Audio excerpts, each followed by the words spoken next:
we'll go ahead and call the meeting to order regardless. So, first order of business is the adoption of the meeting agenda. We'll entertain a motion for that. Second. All right, any discussion? All in favor say aye. Aye. Any opposed? Second, approval of the previous meeting minutes. They were emailed out. Motion to approve. Second. All right, any discussion changes? All in favor say aye. Aye. Any opposed? Public input. Max, you got anything?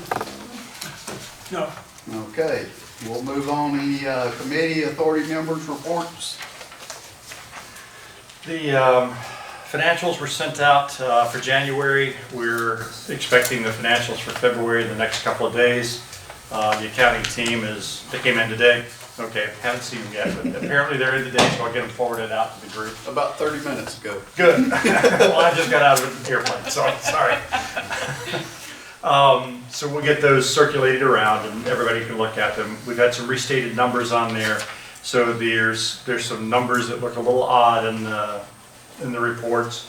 We'll have to work through a few months here to get those things smoothed out a little bit. But there is some accounting restatements going on at the end of last year based on the audits. Any questions on the earlier report sent? And if you have any on the current, I'll try to field them, but I haven't seen it yet. Thank you. All right, Randy. January and February, the weather has kind of slowed the sales down, but as your report indicates for January, it's kind of standard 3,500 gallons in February, 3,800 gallons of Jet A in January. So the weather, we had a lot of rain days in February.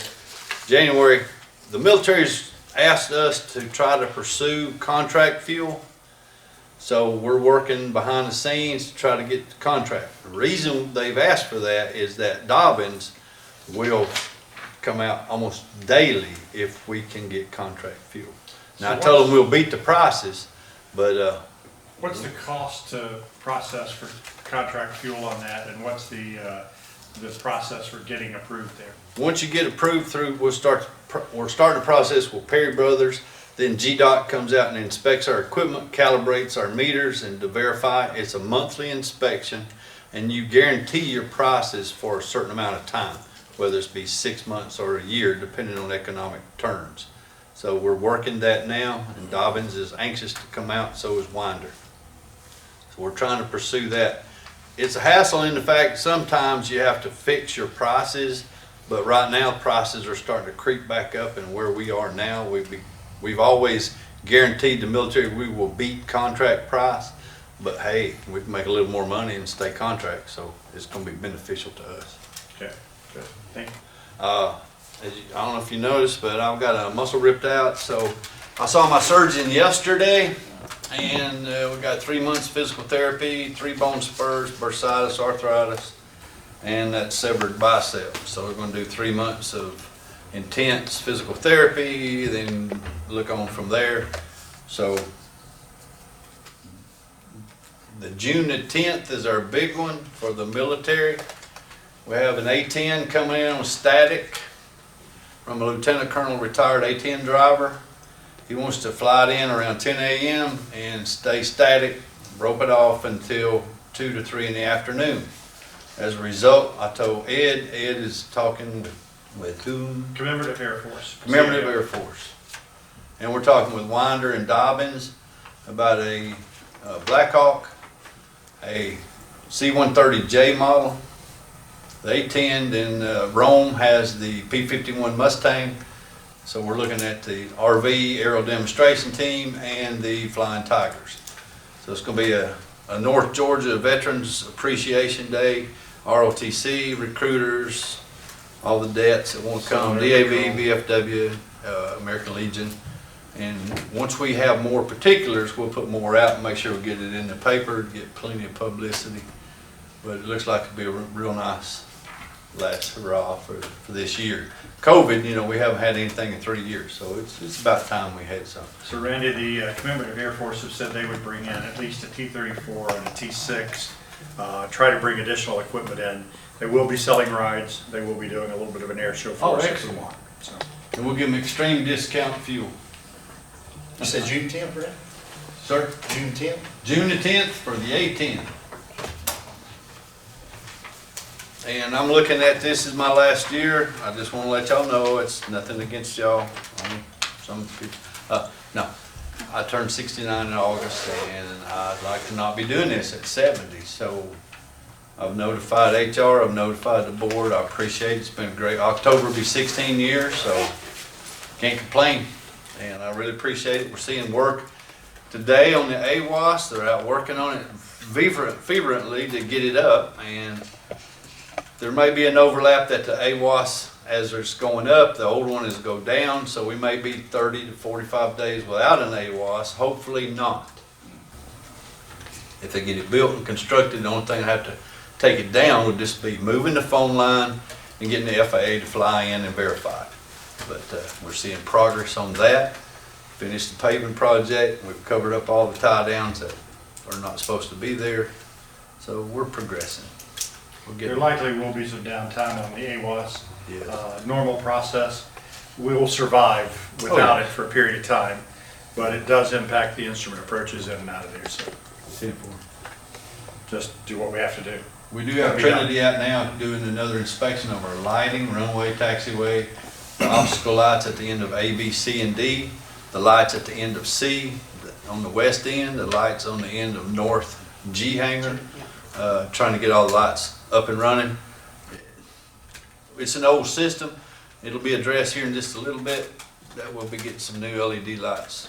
And the obstacle lights on A, B, C, and D hangar east side are being replaced with LEDs. So once they turn on and stay on, they should be on for 9 to 10 years.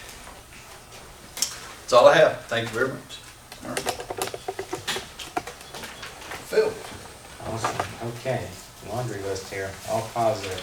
We had the final inspection for the ramp expansion project. That's been taken care of, there's no punch list items out of that. That was 2 weeks ago with GDOT up there. The airfield lighting bid to go to the LEDs, that's LEDs on the runway as well as the taxiway, so a whole shooting match. The only thing not in there that's in as an additive is down are in the horseshoe area. They're not paying for that. We're gonna put prices in, we'll see how that works out. But that project is bid on the 28th is our bid opening. As soon as we open that bids, now say on lighting projects, there's primarily 3 electrical contractors in Georgia that do all the work. They're on they're on our plan holders list right now. Once we open that bid, the DOT will start writing the contract for it, and it'll take about 30 days, and then we'll sign contracts with the contractor, and then they'll order materials. At the point they order materials, we'll have a delivery date, and we can begin communicating when we expect that project would take place. Likely, it's probably going to be around September or something like that, just as we wait for all those lights to get in. So the action item that we need on that tonight is to authorize Don to sign all paperwork with the project based on our bid recommendation. So when we get those bid tabs in, we go through, we check the contractor out who was low, make sure that they're qualified to do the work.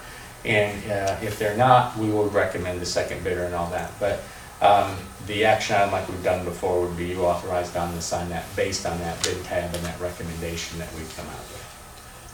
And Phil, also making sure that it fits within Yeah, we're the gonna say about that grant and next the one as well. numbers Yeah, so you have that we it, were working. correct. So on that one, you have, just like the other projects, you have an amount from the 5-year capital improvement plan we put in there, and you make the request for assistance with. When that bid comes in, that then is shared out with GDOT. If they match at the amount that we expect them to match and all that, your local match becomes what you expected it to be. So part of that, when we get bid prices, if they're well over, we will come back and say, we can't do that. If something came in crazy over for some reason, we would look at pulling the taxiway out and coming back and doing that so you get the runway. So yeah, this will all be confined within that budget limitation. That's the contingency on that award that we would have. So this is a vote to have authorized Don to sign all paperwork for the project contingent on it being within the established budget. Make a motion that we authorize Don to sign that paperwork if it is within the authorized budget and to proceed forward. I'll second that. All right. Any further discussion? All in favor say aye. Aye. Any opposed? All right. Gentlemen. What was the bid open? You said 28th 28th of March? 2 weeks from today. Okay. Yeah. Gentlemen fly into and out of Cherokee County where they've completed this project. It is a world of difference in getting visibility of that airport from a safety perspective. Very big improvement. Coming in there, minimums at night, minimums being low ceiling and visibility. It makes getting into that airport so much easier and safer. So it's an excellent project for the Yeah, airport. very fantastic tone setter, like a lot of the other things we're doing as well. Your light bill every month also is from environmental, for folks that are environmentally conscious in the community, that's a positive as well. Yeah, actually, that should reduce our power bill It absolutely should. considerably because a very large portion of what we spend for electricity today is for runway, taxiway lights, and the rotating beacon. Beacon's already LED now, so this is the last step to really make that Be power a big reduction. difference in the bulb life and things like that, so it's a big upgrade. Your lighting system also, that has about a 20-year lifespan on it, so you get to the end of that lifespan, the system's kind of at the end of its useful life, so it's not as efficient at the end of it either, so it'll be a significant difference. Next item, bid on the same day, is the terminal site work project. DOT's participating in that at about $500,000. Same thing with that, open on the 28th. We review bids, we make a recommendation on that. We need approval tonight for Don to sign all paperwork associated with that project, contingent on it being within the established budget for the project. I'll make a move that we accept it that way. Second. All right. Any further discussion? All in favor, say aye. Aye. Any opposed? The AWAS project that Randy mentioned. They're out there doing site work now. That thing is effectively, it's a radio transmitter. So when you're in the plane, you can tune in the AWAS frequency to get that. As it moves, that FCC licensing for it is now transmitting from a different spot. So 2 steps, there's physically it going in place, which we'll see over the next couple of weeks. And then there's the coordination that DBT has to do with FAA to have them come out and check and get it approved, and then that's when it goes online. Also, as part of that moving, you have a phone line to the AWAS, so you can actually dial a phone number and get the AWAS information. Talked to Don last week. At the point they're starting the site, that AWAS, we need a new line to run over there. It will be the same phone number, so there's coordination with the ETC to perform that, get it established. We've sent information to Stacy today related to that coordination. And because it's a county account, then we're not allowed to do that, but we gave some information for Stacy to begin to share. We know ETC will have questions, so we just share with Stacy. As anything they come back with, let us know and we'll give answers back. So that'll be moving. You will lose, before you lose the whole AWAS, that phone line will be down because it's going to be reestablished over at the other location. But that's all coming on. And then like Ed said, we talked about this a while back, is it may come to a point with that thing where it has to come down in the existing location, and if they're still working with that CC to get it, what is essentially like a flight check, then you just have to grit the teeth while that happens, because that's a state contract with DBT. You don't really control that like we do with the other contractors, but that's all going on, so that's great. Every 2 years we get an airport inspection. It's an FAA inspection. They contract it out to GDOT. So every other year we get that. Primarily they're looking at ends of the runway, trees that have grown up, or any obstructions that they'll ask you to cut down. They look at both ends. They look at the marking. They look at the lighting. They're aware that we're getting a new lighting project. So we had that last Friday. We were up for that. We always support that with our clients, so we're out there in case there's something that that they're going to write down that's incorrect, so you don't make sure what you get is correct. You're probably about 30 days before you get the letter. You can expect out of that kind of the normal thing related to things that have grown up. As airport categories change, anything that we flag like you've done on the hangars before we put those obstruction lights up, we're prepared to react for anything out of that. So when that letter comes in 30 days, there's a required corrective action plan that's response, like we do always. We'll put a draft of that together, get it to Don so it can share out, get agreement, and then that'll get sent back, and you'll be have that all taken care of. Let's see.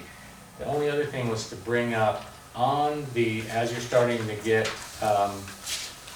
ground, folks are interested, ground leases in the Horseshoe area, the question about, as those come up and they meet, you've got a very terrific set of criteria that they have to meet. First, to have the spot reserved for 30 days, and then the follow through on the items to deliver to y'all. The question to bring up is, and just for you to think about, whether when they meet all the criteria, that Don's authorized us to just sign the lease, or whether you want those to each come back and be approved by the authority. And that's just something for you to think about. As a discussion point, I don't know that we need full discussion on that. And we will all have seen that bid packet, or the hangar proposal packet prior to.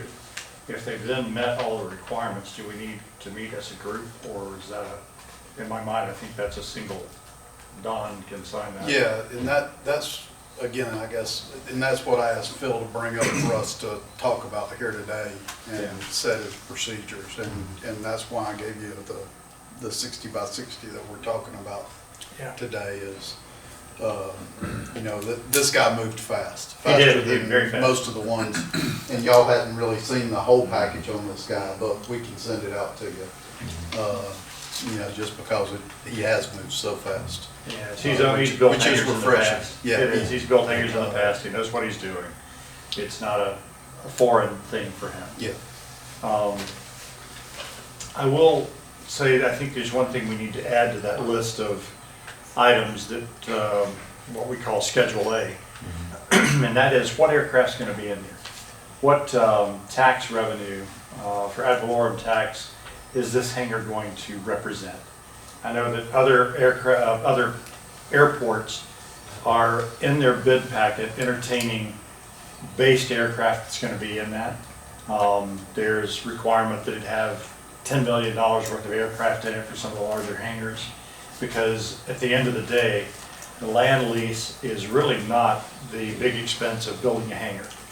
And from the county's perspective, that revenue doesn't drive a lot of county functions or even airport functions. So trying to increase the value of the aircraft in those hangars is one way that we can hopefully maximize the value of the land we have out there. And it's a discussion point, not a proposal, but it's just something I think that we as an airport authority need to think about. Realities are, we don't have a tremendous amount of land out there to lease these days. And if we end up with 50 by 50, 60 by 60 hangars with one aircraft out there, albeit the one that's coming is probably close to $1 million in value. If we had a 100 by 100 hangar out there with 5 corporate jets sitting at citations at $2 to $4 million a piece, that ad valorem tax revenue is substantially higher. Yeah. So Let me ask this question to Phil Landrum though. The county's got the ability, and I may be, they can tax the actual building as well, correct? They can, yes. Yeah. They can tax the leasehold interest. The leasehold Yes, interest. the perk set would be exempt. And I know that's still not equivalent to taxing No. 5. Right. But they need to. But they need to- If they're gonna put the planes in there, they're gonna need to pay that valorem tax. Can't. Correct. Yeah. We don't need a, like you say, a 60 by 60 with a $10,000 plane in it. Exactly. Right. I mean, That's not the goal, not the reason for having that land Exactly, there. exactly. In all due respect, if you're gonna put that in there and they're gonna come in there, they're gonna need to be something to value. The FAA and the county have invested far too much Yes, money yes. for that Yes, inconsequential tax revenue. exactly, And exactly. I'll point out real quick, in the FAA world of taking logic and throwing it away, is they have in the grant assurance as a requirement for economic non-discrimination. So in a way to get outcomes you're trying to get while steering clear of those kind of challenges, there's some things already in that schedule. And we say as that moves forward, it's supposed to be a living document. And especially as some of the space begins to go away, there's some things that we would maybe recommend to look over in the next couple months to sprinkle in there to help with that. And if you're getting a hanger that's a value, and you even have in there that it's gotta be a metal hanger, it's got, you're driving things that make sure the hanger has value to it as well. Right. In there, there's some things about how what they might say originally is going in there, and then 2 years later, if that's not what's in there, your ability to control that flow. So there's in the way the spacing works out for us, it's almost like as each thing is decided upon, then you're gonna end up with a remnant. That little spot at the end that one person's looking at, you have where the sewer line was running, and there's a little space kind of off the end almost of the pavement, a little wedge you could get in there. That fits well for a little hanger without messing up others' part, and you are holding out the property that's behind the box hangers from there to the end. So you have that a little bit in reserve.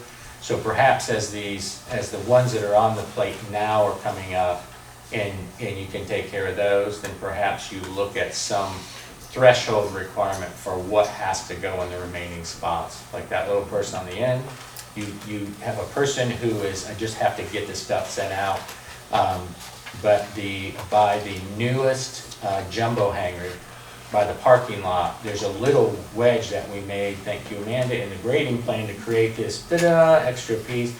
And there's a person, the only thing you can fit in there is a max 60 by 60. There's a slope that comes in, it might even be 60 by 50, but you're maxing out that little piece, right? So by the time you take care of that person, the person on the end, and then maybe we just incorporate some minimum criteria on the size as you go into the last of the inventory, you still have that little triangle piece where you come in from town on the airport, and then on the left, right before you go into the parking lot, that's still available as well. But perhaps we look at, maybe for the next meeting agenda, to put some requirements that's a little bit, a minimum size requirement. It'll steer clear the economic, not discrimination stuff, but then put you in a position where you're getting those outcomes you want by following all the FA criteria. Okay, thanks for the guidance. Yeah.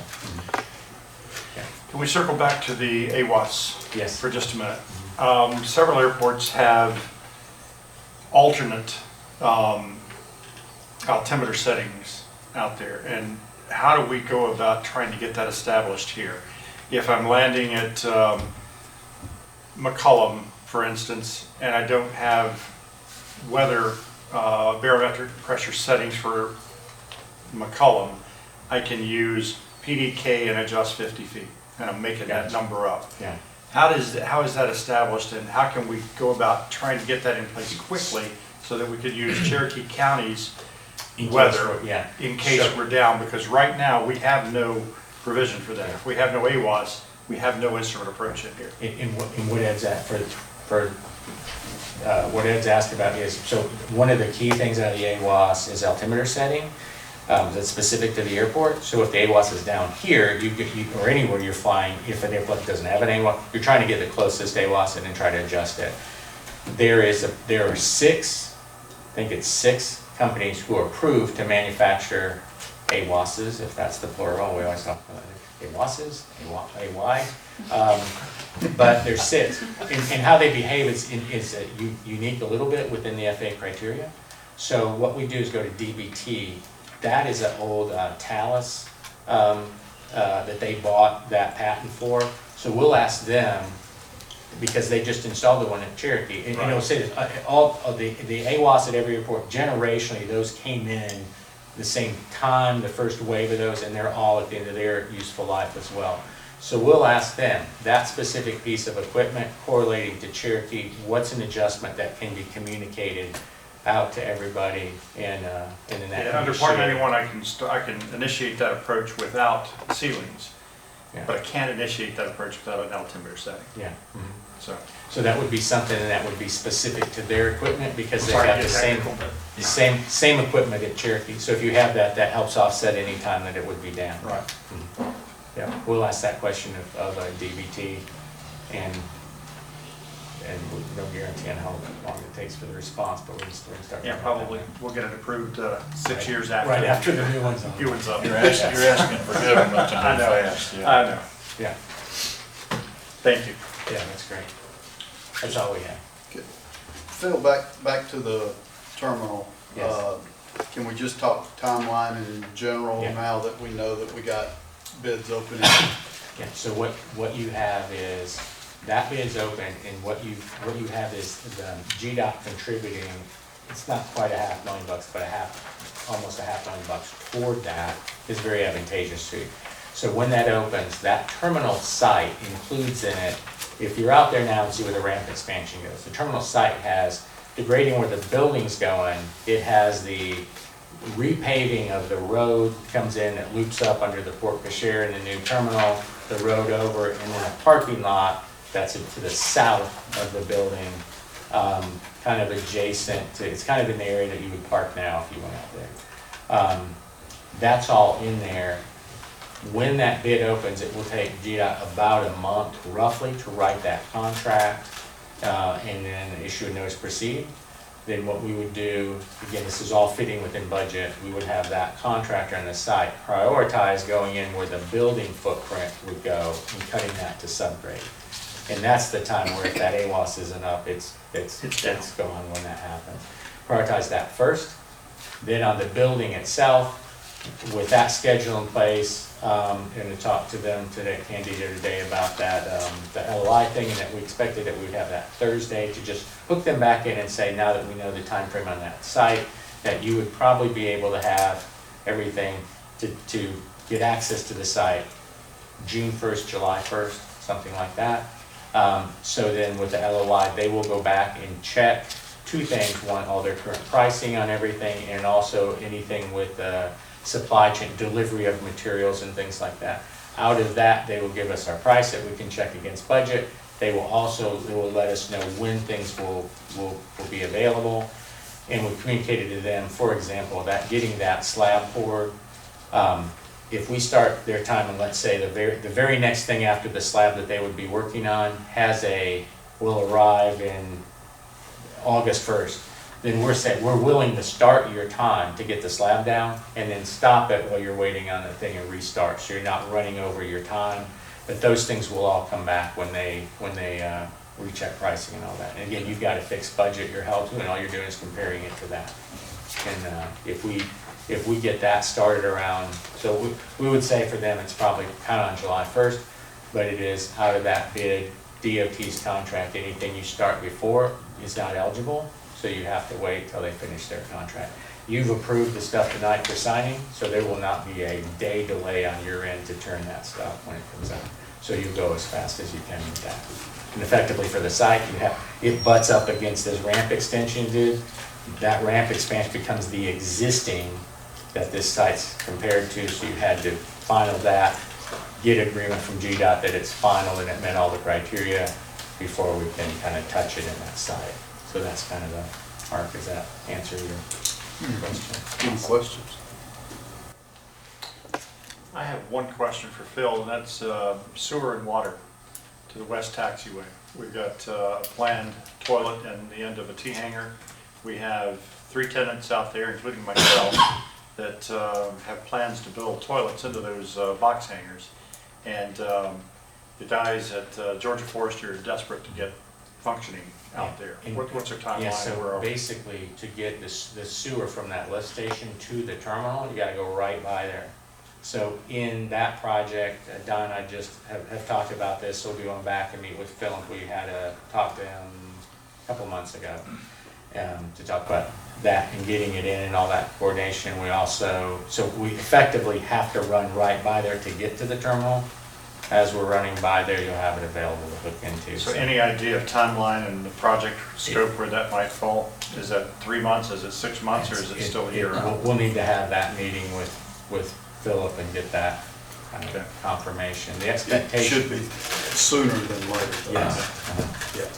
Yeah. And when we met the last time, we were confirming, are you completed with the list? Like, is that all good, ready to, because not only for this, we have anybody who's leasing probably the building, they're gonna wanna know that as well. So what we heard from them is that's all ready to go. So the route, and we even in that thing talked about the site that is north of the terminal that you have a lease area on. Passing through there, it would go under the apron, so there's no effect on the building, but it's got to get there because we need it to come in the north end of the terminal. Horizontal boring to get it there. Yeah. Yeah. Will the county be able, county water sewer department be able to do that work, or they're gonna have to be somebody else? That's part of what we'll be asking them, so they can say, yes, they can, or no, they can't, but we'll have They clarity. be in the county. Yes, yeah. Jerry, the likelihood is gonna be subbed out.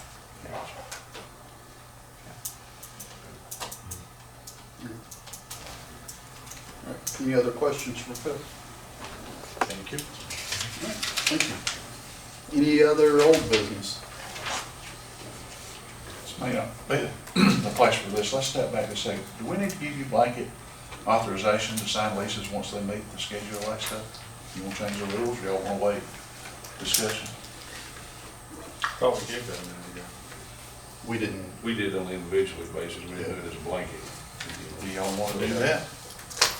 I don't have a problem with that at all. If they meet the Schedule If A. they meet the schedule, he's ready to You go. know, the problem we've been having is procrastination of this, is just keep going on and on. I mean, I'm all for the fact that it meets all the criteria and so on. I don't want No need to try to gather us back around. Right. If we give our chairman the authorizations, no delays are I coming. mean, you Possible. got Don looking at it, you've got Phil looking at it, and so on like that, and like I say, you And, know. and they're gonna share that with us before it gets to that point anyway, so we're gonna have been informed as well. Exactly. Yeah. And if we have any issues, that would be the time to raise them, not at the last minute. I mean, you know, we're all Make a busy, motion. we're all Right. busy, so to get us all back together as a group, or, you know, have a Exactly. quorum. Exactly. I mean, we, you know, we could run in a situation where we're delaying it for 2 weeks for For no reason. no reason, you know, 3 weeks or whatever, so Make a motion. I'll make the motion to that effect, giving them a blanket authorization, once they meet the Schedule A, to go ahead and sign the leases. Is there a I'll second second? that. All right, any further discussion? All in favor, say aye. Aye. Any opposed? Yes. All right. Any new business? All right, we now have one business for executive session. We need a motion to discuss, or a motion to be made to discuss or deliberate upon the appointment, employment, compensation, hiring, disciplinary action, or dismissal, or periodic evaluation, or rating of a public officer or employee, or to interview candidates for executive position. So moved. Is there a second? Any discussion? All in favor, say aye. Aye. Any opposed? All right, we will go into executive session. All right, we're called back into regular session. Motion was made by Wendell Turner, seconded by Jerry Evans, to come out of executive session at 8:00 p.m. Motion carried 5-0, no other action was taken. Do I have a motion to approve the executive session minutes as read? Motion to approve. Do I have a second? Second. Wait, Either way. Yeah, there was a second. call for a vote. Yeah, all in favor, say aye. Aye. Any Motion opposed? carries, motion carries 5-0. Do I have a motion to make an offer of employment to Alexis Walker as special consultant to the airport authority based upon a term sheet to be distributed to Ms. Walker by Pickens County Human Resource I Manager? make the motion, so be it. Second. Any discussion? All in favor, say aye. Aye. Any opposed? All right, Thank you, Chair. is there a motion to adjourn? So moved. Second. All in favor? Thank you all. Bingo, we have a bingo.